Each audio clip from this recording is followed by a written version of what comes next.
I am about to turn 96 and am partially sighted, but I am utterly determined to be on the march for a people's vote on the 23rd of June. More than anything else, it is because I served in the British Army during the Second World War that I am resolved to do what I can to protect and defend the peaceful and democratic Europe that so many of my generation, including my friends, paid such a high price to secure.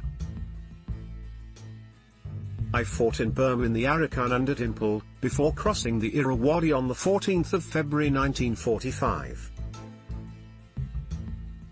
All of these were victories, in fact some of the finest in the long and proud history of the British Armed Forces. But they were unforgettable for all the wrong reasons. In fact, on that river crossing I was seriously injured and had to be evacuated by air. I served for another 27 years, including in the Malayan emergency, and I completed 3 tours in northern Germany, where we were always ready for the threat of war from the Soviet Union, all before finishing as a brigadier at the Royal School of Military Engineering. I know soldiering is necessary, but it is equally essential to do all we can to build international institutions that reduce the need to risk the lives of young men and women in the future. The European Union is just such a body. I have never pretended it is perfect. How could it be? But it has helped maintain peace for more than 70 years, and perhaps it is up to those like me, who remember how much blood was once spilled across Europe, to remind people that the EU is a whole lot better than what existed before its creation. My generation was not the first to face continental or even global war, but it has so far, thankfully, proved to be the last. There is no doubt that the EU, NATO and the other institutions of the Atlantic Alliance, founded on democracy and the rule of law, have played their part, and we risk them at our peril. When I look at the politicians in Westminster who are now so recklessly seeking to sever some of the ties for their own narrow purposes, I feel a sense of shame and despair. If my military experience gives me one overwhelming reason to be passionate about the need to stay in Europe, my love of nature and our fragile environment provides me with another.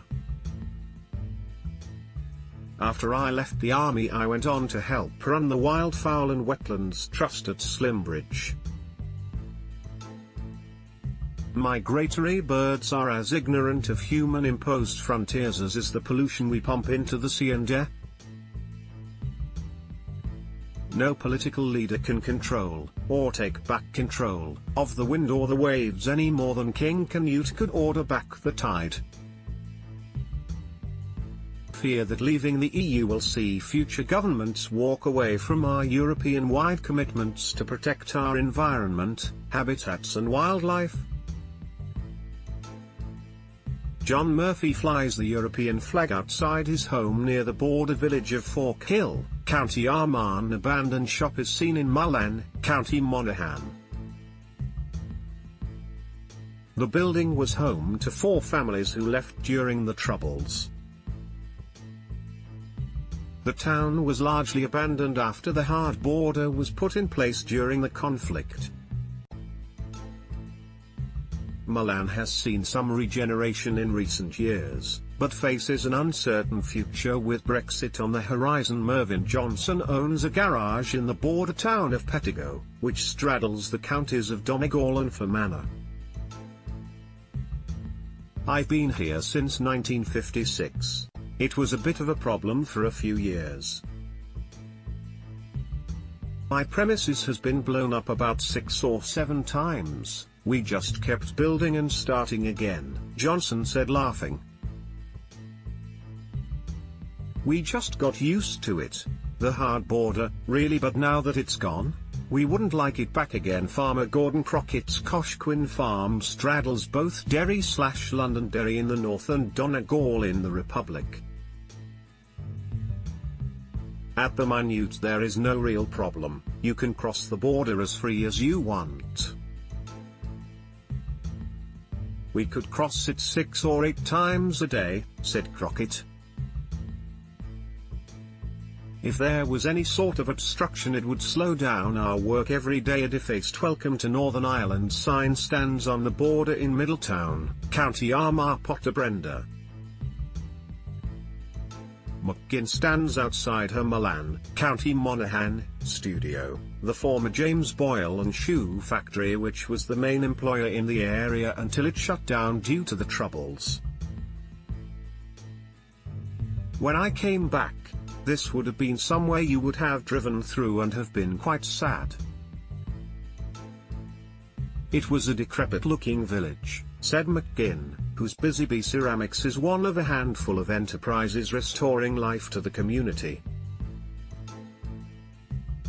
Now this is a revitalized, old hidden village Union flag colors painted on curbstones and bus stops along the border village of new buildings, County Derry/Londonderry. Grass reflected in Latone Loch, which is split by the border between Cavan and Fermanagh, seen from near Ballinacor, Northern Ireland. Donegalman David McClintock sits in the border cafe in the village of Muff, which straddles Donegal and Derry/Londonderry. An old Irish phone box stands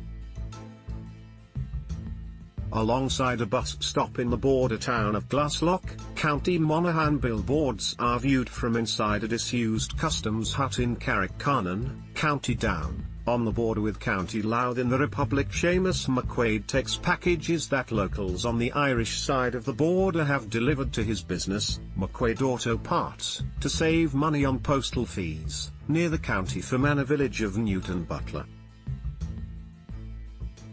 I live in the south but the business is in the north, said McQuaid.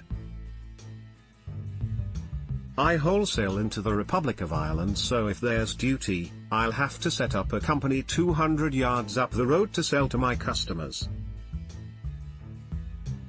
I'll have to bring the same product in through Dublin instead of Belfast to disuse Great Northern Railway line and station that was for customs and excise on the border town of Glenfan, County Leitrim. Alice Mullen, from Monaghan in the Republic of Ireland, does her shopping at a former customs post on the border in Middletown, County Armagh. I'd be very worried if it was a hard border. I remember when people were divided. I would be very afraid of the threat to the peace process. It was a dreadful time to live through. Even to go to Mass on a Sunday, you'd have to go through checkpoints. It is terribly stressful, said Mullen. All those barricades and boundaries were pulled down. I see it as a huge big exercise of trust, and I do believe everyone breathed a sigh of relief. A bus stop and red post box stand in the border town of Jonesborough, County Armagh on the 23rd of June. I will be joining tens of thousands of others calling for a people's vote on the final Brexit deal.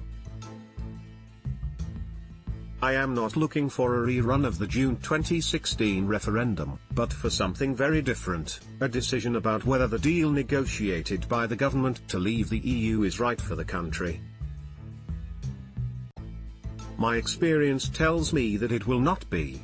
I may now be an old man, but, like the soldier I once was, I am ready to march again for a better future. Please join me.